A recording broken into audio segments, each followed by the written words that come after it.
आप एक चाकूट से ऐसे बना दो, उस पे चादर लपेट दो, उसके बाद बोलो कि हमारी मजार है, आ जाओ इस पे मस्जिद बनाते हैं, कभी जामा मस्जिद, कभी बाबरी मस्जिद, कभी ये मस्जिद। ऐसा थोड़ी होता है सर। मतलब कि आप चौड़ा सा सीमेंट डाल दें और बोलेंगे आप ये हमारा मजार है, अब यहाँ मस्जिद बनाएंगे, और रेलवे लाइन के बीच में आप मजार डाल दें और आप वहाँ मस्जिद बना लेंगे। ऐसा नहीं होता है। जो जहाँ मिलना था साक्ष्य मिल गया, अब आप घंटा नहीं कुछ उखाड़ सकते हैं। जो वहाँ पे असलियत निकलना था निकल चुका है। लेकिन बात ये आती है कि जिस तरह से शिवलिंग मिला है, शिवलिंग को लेकर ओवैसी साहब के जो बयान अभी फिलहाल आ रहे हैं कि बाबरी मस्जिद खोया, अब ज्ञान बापी नहीं खोएंगे। अच्छा, मतलब मैंने आपको उस दिन भी बोला था ना, बाबरी मस्जिद खोया, हमने अपनी बाबरी मस्जिद खोया। आप बाबर की पैदाइश है सर, आप बाबर को अपना कह रहे हो, आप बाबरी मस्जिद को अपना कह रहे हो। शर्म नहीं आ रही आपको? कौन था बाबर? आप उसे अपना कह रहे हो, आप उसे अपना पूर्वज घोषित कर रहे हो। बाबर, औरंगजेब, अकबर को आप अपना पूर्वज। हमारा इतिहास हमें पढ़ाया जाता है कि अकबर ने महाराणा प्रताप को हराया। जो अकबर महाराणा प्रताप की कमर तक नहीं आता था, वो अकबर हराएगा महाराणा प्रताप को? आपको शर्म आना चाहिए ऐसा बयान देने से पहले। देश का राजनीतिक माहौल आप जैसे नेता खराब कर रहे हैं। ओवैसी अकबरुद्दीन जैसा नेता, कांग्रेस में कुछ ऐसे नेता हैं, छोड़िए यार, पूरे कांग्रेस ही ऐसी है जो हमारे देश का राजनीतिक माहौल खराब कर रही है, हर तरह का माहौल खराब कर रही है, आर्थिक माहौल खराब कर रही है। आप गुनहगार ठहराएंगे एक सरकार को? आपकी इस बात को कभी स्पष्ट रूप से नहीं लिया जाएगा। लेकिन एक बात ये आती है कि जिस तरह से कोर्ट में दोनों जगह मुकदमे हैं, ज्ञान बापी की अगर बात करें, लोअर कोर्ट में भी है, सुप्रीम कोर्ट में भी बहस चल रही है कि इसको रोका जाए। जिस तरह से आप देख रही हैं, मथुरा की मस्जिद को लेकर भी, ईदगाह को लेकर भी पिटीशन डाल दी गई। पूरे देश में इस समय एक ही माहौल जी। अब अगर ये माहौल क्रिएट नहीं होती तो कब होती सर? हम लोग तो इतना समय से इंतजार कर रहे हैं। कभी हमारे मंदिर भी तोड़े जा रहे हैं सर। अब दूर क्यों जा रहे हैं? अभी बीजेपी भी है ना सर, उस टाइम की भी बहुत सारी छोटे छोटे जगहों में ना ऐसा किया गया है ना कि मंदिर को तोड़ दिया गया, हमारी मूर्तियों को तोड़ दिया गया है। फिर चलो यार, सारे हिंदुओं को उससे मतलब थोड़ी ना होती। आज हम और आप इस मुद्दे पे बात कर रहे हैं, कौन इंटरेस्ट लेता है? सबको अपने कमाने और खाने में दिलचस्पी है, किसी को मतलब नहीं हमारा धर्म जा रहा है, हमारा देश जा रहा है, हमारा संस्कृति जा रहा है, क्या जा रहा है, किसी को इस बात से कोई मतलब नहीं है। उनको जो चाहिए उनको बस मिलना चाहिए। भाई मोदी का सपोर्ट क्यों करे, बीजेपी का सपोर्ट क्यों करे? हमको खाने देती है भाई, क्या दे रही है ना ये सरकार हमें। आपको इसका अंदाजा तब मिलेगा ना जब आपके घर में घुस के आपकी बहन बेटियों के साथ बलात्कार किया जाएगा। वही कश्मीर का माहौल दोबारा दोहराया जाएगा। आज द कश्मीर फाइल्स बनी है, कल द बंगाल फाइल्स बनेगी, बिहार फाइल्स बनेगी, सारे फाइल्स बनेंगे। तब आप क्या करोगे? किसके पास हाथ पसारोगे? किसके पास जाओगे? आप अगर ये सब करके फिर से राजनीतिक माहौल खराब करना चाहते हो तो करो। फिर से हमें अपनी सरकार पे भरोसा है। इतने सारे राजनीतिक माहौल खराब हुए, उन्होंने संभाला। एक मुद्दा है आज, मस्जिद मंदिर, मस्जिद मंदिर, मस्जिद मंदिर। सर आज ये मुद्दा आना बहुत जरूरी था। एक मंदिर को हम स्टार्टिंग टाइम से टारगेट कर रहे थे, राम मंदिर, वो बना ना, असलियत सबके सामने आई ना। बाबरी मस्जिद क्या था? आपने बाबरी मस्जिद नहीं खोई, हमने इतने दिन तक राम को झोपड़ी में रखा है।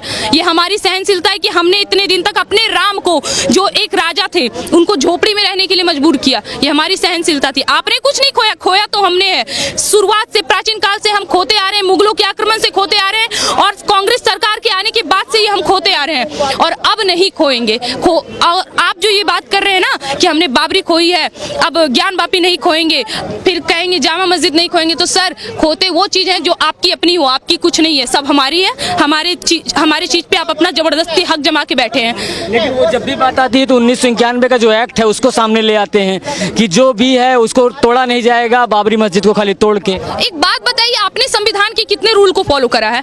ओवैसी साहब, आप जो ये कह रहे हैं कि 1991 के रूल को फॉलो किया जाए, आपने कितने रूल को फॉलो करा है?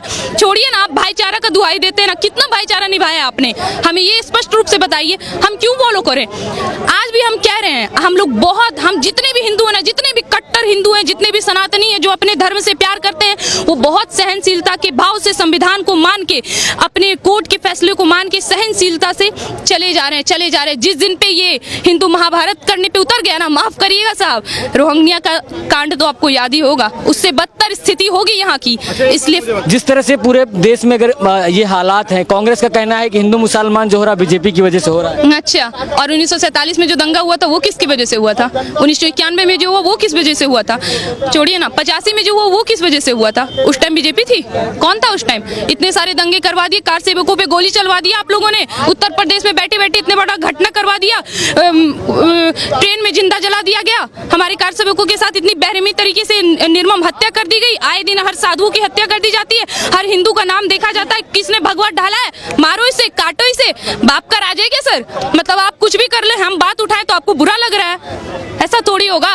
ओवैसी साहब के भाई हैं, अभी आपने कहा बाबर और औरंगजेब की बात, तो वो तो औरंगजेब की चादर चढ़ाने जाते हैं औरंगजेब की दरगाह पे। हाँ जी जी जी जी। और वो लोग हमें ये बताएंगे कि बीजेपी जो है वो दो पक्षों को लड़ाने का कोशिश कर रही है। बीजेपी दो पक्षों को लड़ाने का कोशिश कर रही है। वो लोग जो कभी औरंगजेब के पीर, अरे आप छोड़िए ना, पैगंबर लीजिए, औरंगजेब लीजिए, बाबर लीजिए, या कोई भी आप उठाइए, बख्तर लीजिए, खिलजी लीजिए, किसी भी उठाइए, जहाँ हिंदुस्तान में मतलब ऐसा क्या है कि कोई दूसरे देश से आते हैं मुगल मुसलमान, इस देश पे शासन करते हैं, इस देश के लोगों को काटते हैं, मारते हैं, और आज हमारे देश के देशवासी, हमारे भाईजान उसे पूजते हैं, उस पे चादर चढ़ाते हैं, वो भी हमारे देश के इतने बड़े दिग्गज नेता जिनके भाई असदुद्दीन ओवैसी ने भी लॉ कर रखी है। आप इतनी बड़ी गलती करते हो सर, और आज आप बीजेपी पे उंगली उठा रहे हो। काहे का नेता है जी आप? एक हिंदू पक्ष का कहना है कि जो शिवलिंग मिला वो वजू वाली जगह पर मिला, जहाँ पर हाथ पैर मुस्लिम समाज के लोग धोते थे। उसको आप कैसे देखते? हाँ जी, हमें तो स्टार्टिंग से पता है कि मुसलमान किस तरह से घिनास्टिक काम करती हैं। हम गाय को रोटी खिलाते हैं, वो गाय के साथ रोटी खाते हैं। सर हम में जमीन और आसमान का अंतर है, इस तरह से थोड़ी ना होगा। जहाँ हमारा सर ये बात तो तय है, उन्हें तो पता है कि अंदर है, सिबलिंग तो है, हमारा अस्तित्व तो अंदर छुपा हुआ है, इस वजह से वो ऐसी नीच हरकत करते थे। ठीक उसी तरह जिस तरह पृथ्वीराज के अस्थि पर वो लोग जूता मारने के बाद अंदर जाते थे, ठीक वही स्थिति आज यहाँ करते थे। आज तो यहाँ हमारी सरकार ने सच्चाई सामने ले आया है। अभी ना जाने ऐसे कितने मस्जिद हैं जिसको खोलना बाकी है, और अभी एक एक करके सारे मस्जिद खोले जाएंगे और सबका अस्तित्व सामने आएगा, सबकी सच्चाई सामने आएगी बहुत जल्द। बहुत जल्द। एक सवाल और ले लेता हूँ। एक बात ये बताइए, जिस तरह से अगर मैं बात करूँ बाबरी मस्जिद की बात करें या ज्ञान वापी की बात करें, ज्ञान वापी में जो शिवलिंग निकला, नंदी को अगर हम समझे तो क्या नंदी को शिव मिल गए? जी बिल्कुल बिल्कुल, नंदी की इंतजार खत्म हुई, नंदी को शिव मिल गए। वो बता रहे थे कि हमारे शिव हमारे साक्षात यहाँ बैठे हुए हैं। अब हमें इंतजार मत करवाइए। जिस तरह से राम जी ने इतने सालों तक, वर्षों वर्ष तक इंतजार करा है, अब हमें इंतजार नहीं करना, अब हमें हमारे शिवलिंग दे दिया जाए। और यही हुआ है कि अब नंदी का इंतजार खत्म हो गया, उनको उनके शिव मिल गए, हमें हमारा धर्म वापस मिल रहा है। इससे बड़ी खुशी की बात कोई नहीं है हमें। लेकिन जब ये बातें उठाई जाती हैं तो कह दिया जाता है कि पुरानी इमारतें हैं, क्यों तोड़ा जा रहा है, उसको वैसे ही रहने दिया जाए। अच्छा पुरानी, कितनी पुरानी है सर? ये कितनी पुरानी इमारतें हैं? मतलब कि क्या प्राचीन काल से ज्यादा पुरानी इमारतें हैं क्या? एक बार खगोलिए ना, जरा आपको भी पता चलेगा कि प्राचीन काल में कैसे कैसे भव्य मंदिर तैयार हुए थे हमारे देश में। ऐसे भव्य मंदिर जिसकी कल्पना आज कर नहीं सकते, ऐसे मंदिर जो हमारी जमीन पे नहीं सटे फिर भी आज उसी तरह मौजूद है। हमारी भव्य मंदिर की तुलना आप करेंगे इस मस्जिद से? ये आप तुलना करेंगे कि ये पुराने थे, ये मस्जिद पुराने थे, तो हमारा मंदिर का तो ना कोई आदि है ना कोई अंत है। आप ये भी नहीं पता कर सकते कि कब बनी है।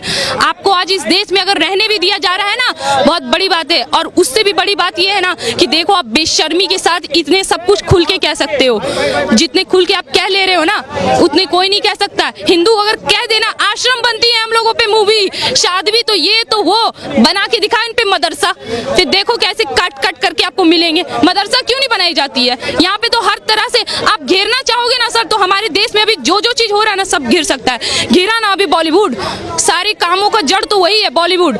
ओवैसी चाहे वो डॉन, अंडरवर्ल्ड डॉन, सबका तो वही हाथ है सर, वहीं आके सब रुकते हैं, वहीं आके अपना डंक फैलाते हैं। कहते हैं कि शिवलिंग नहीं फव्वारा है, कैसे दिखती?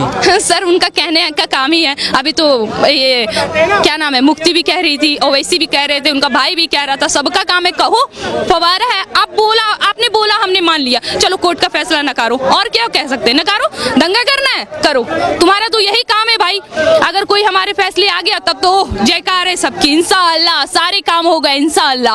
अब देखो राम का नाम लेकर सारा काम कैसा होता है, जो सच्चाई है वो सामने आएगी। और हमें बहुत ही फक्र है हमारी सरकार पर कि ऐसी सरकार आई है जो हमारे हिंदुओं का पक्ष ले पा रही है, हमारे बारे में सोच रही है, हमारा धर्म वापस से हमें लौटा पा रही है। हमें गर्व है अपनी पार्टी पर भी। और माफ करिएगा आपका जो ये सब बयान चल रहा है ना, राजनीतिक माहौल, हमारे देश का राजनीतिक माहौल खराब करने का, और ये सब जो आलतू फालतू के बयान चल रहे हैं ये सब गलत है, ये सब कुछ गलत है।